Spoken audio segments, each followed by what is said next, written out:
जय हिंद दोस्तों।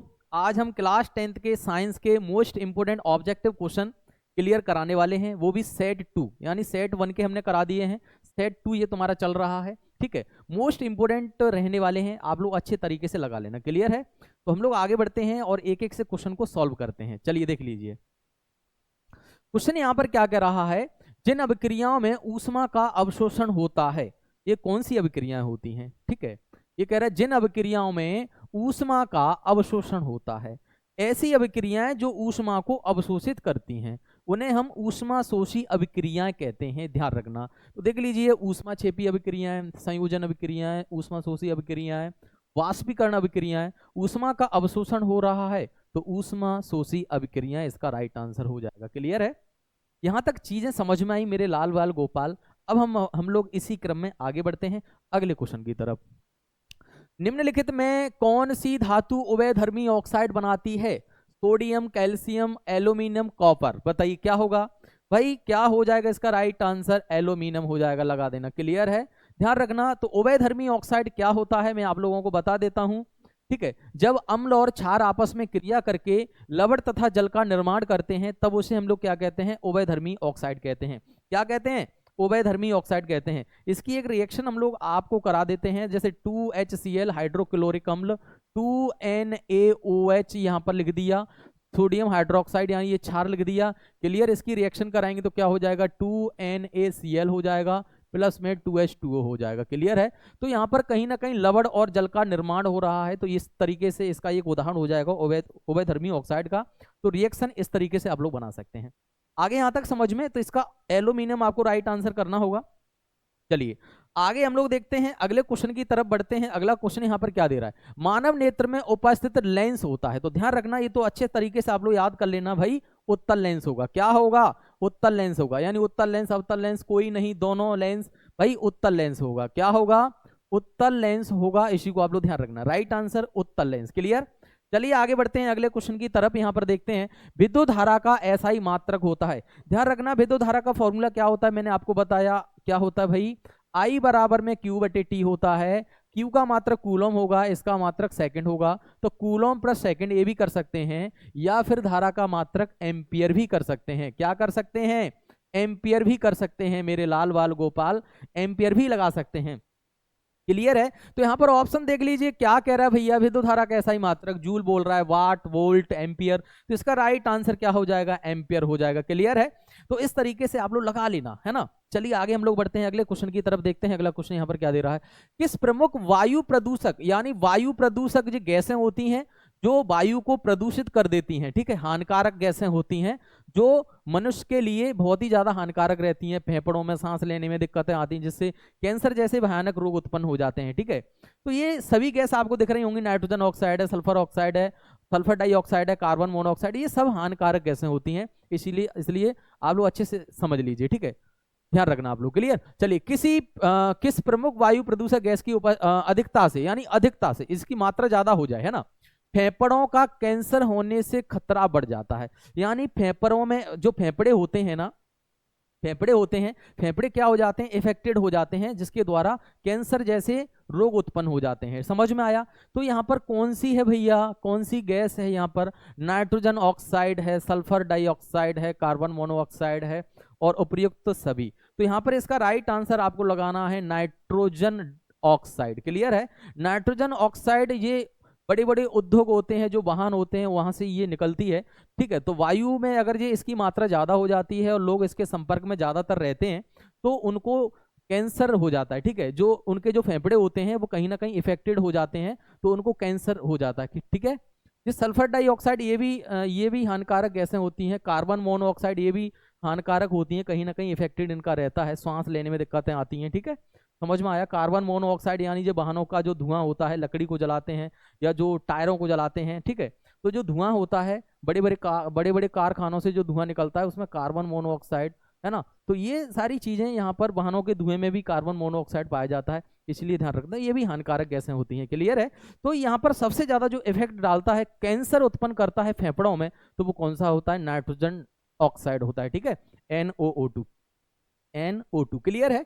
तो नाइट्रोजन ऑक्साइड आप लोग राइट आंसर लगा लेना, अच्छे तरीके से कर लेना। क्लियर है? चलिए हम लोग आगे बढ़ते हैं अगले क्वेश्चन की तरफ। यहाँ पर देखते हैं, धारावाही चालक तार में धारा का मान बढ़ाने पर, मान के चलो ये कोई तार है, समझ लो। क्लियर है?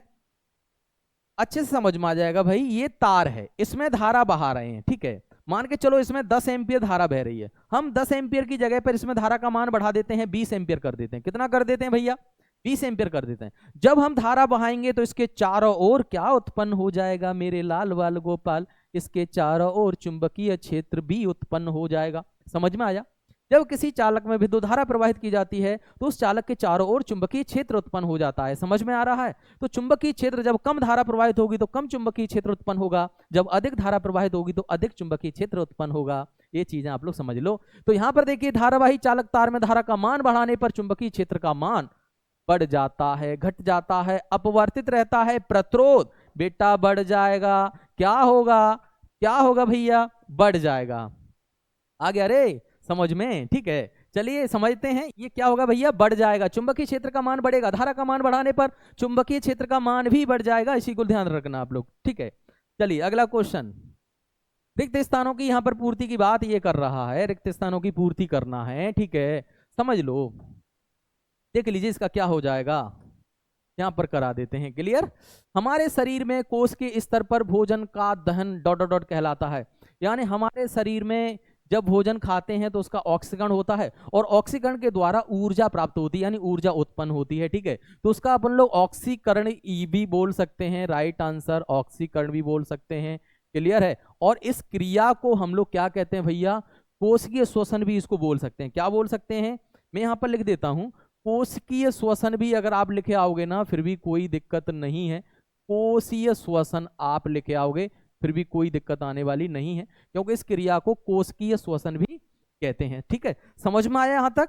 ओके, चलिए आगे हम लोग बढ़ते हैं अगले क्वेश्चन की तरफ। यहां पर देखिए CaOCl2 ये किसका सूत्र होता है? ये हमने पिछली वाली वीडियो में भी बताया था, विरंजक चूर्ण का सूत्र होता है। ठीक है, विरंजक चूर्ण इसको बोलते हैं। क्लियर है? तो आप लोग इस तरीके से इनको याद कर लेना, समझ में आ जाएगा। विरंजक चूर्ण ये होता है। क्लियर?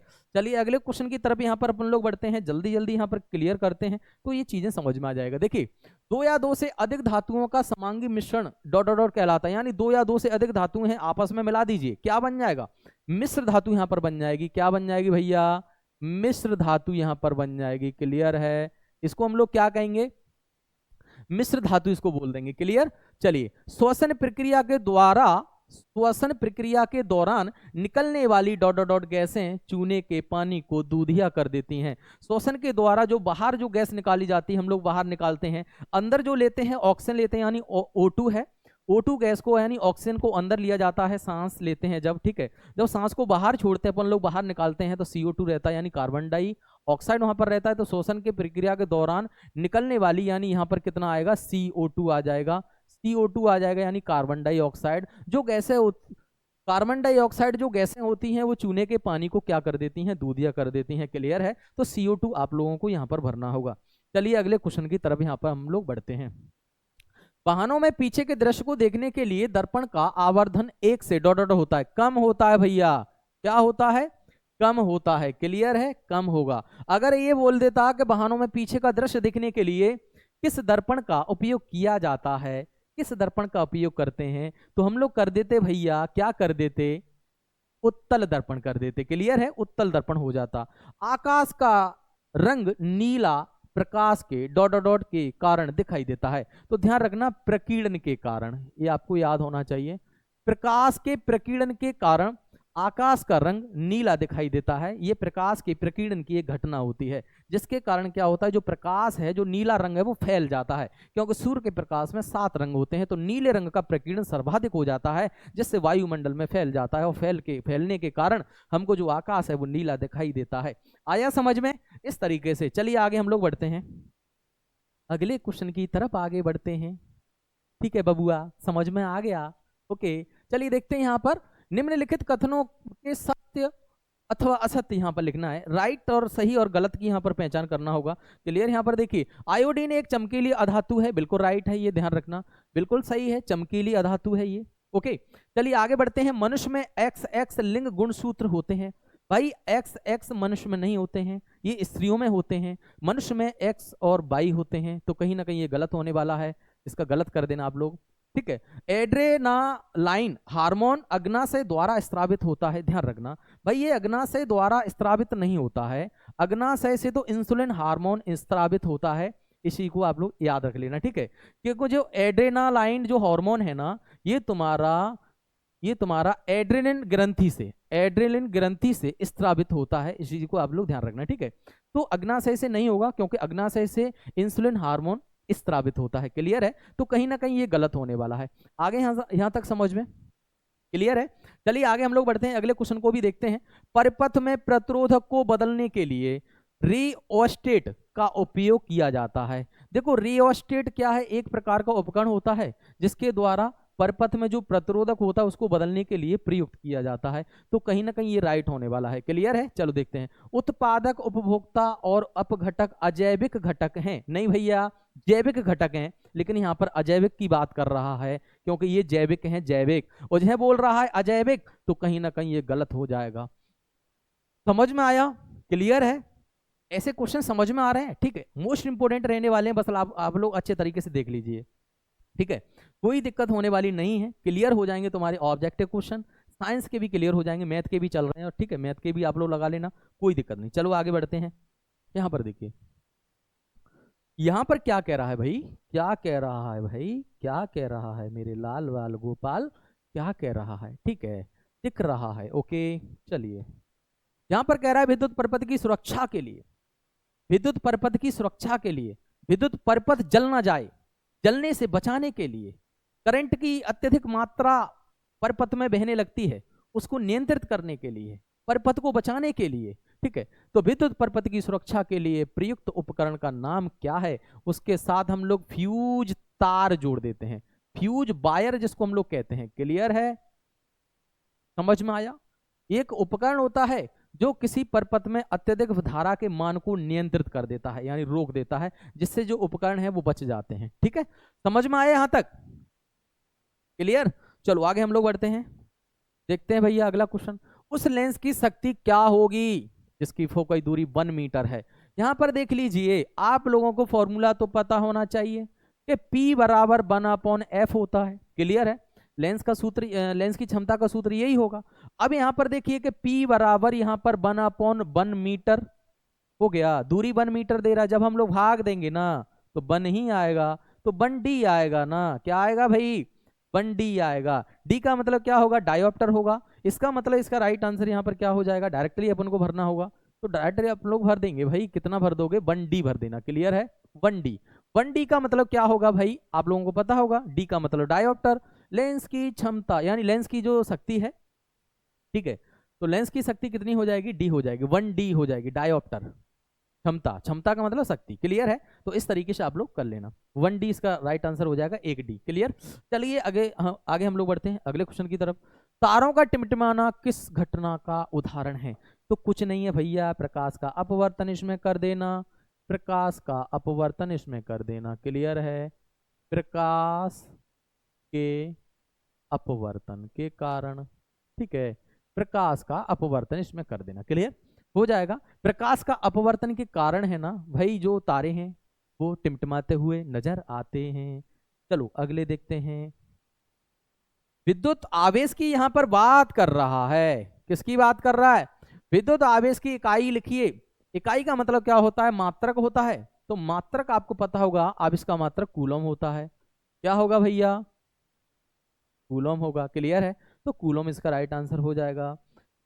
चलिए देखते हैं अगले क्वेश्चन की तरफ। ठीक है, किस हार्मोन की कमी से मधुमेह होता है, जिसे डायबिटीज भी कहते हैं? ठीक है, इंसुलिन हार्मोन, ध्यान रखना कौन सा होगा? इंसुलिन हार्मोन होगा।